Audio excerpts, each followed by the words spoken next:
Quand je dis que je suis coach pour personnes trop intenses, d'un côté, il y a ceux qui me posent la question « mais trop intense, qu'est-ce que ça veut dire ?» Et puis il y a les trop intenses qui, eux, même s'ils ne me connaissent pas, se reconnaissent tout de suite dans ce terme.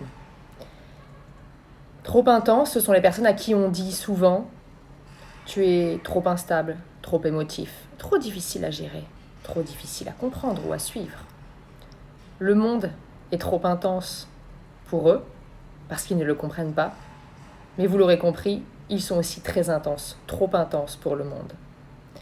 Pour les trop intenses, j'entends les HPI, les zèbres, peu importe le nom, que le docteur Fanny Nussbaum, elle, qualifie de philo-cognitif complexe. Les trop intenses sont des gens extrêmement intuitifs, créatifs, qui n'hésitent pas à bousculer la norme, bousculer ce « on a toujours fait comme ça » ou ce qui est attendu. Pas parce qu'ils doivent le faire, mais parce que ça leur paraît normal. Ils ont intensément besoin d'être challengés, stimulés, pour nourrir ce cerveau qui ne semble pas avoir et avoir envie de s'arrêter.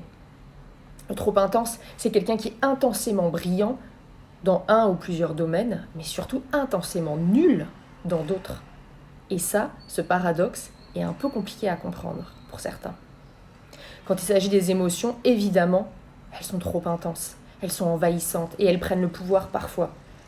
Les trop intenses sont des colères volcaniques, des chagrins qui paraissent sans fond et des joies immenses. Quant à la gestion des conflits, elles sont intensément difficiles. Ils les vivent physiquement.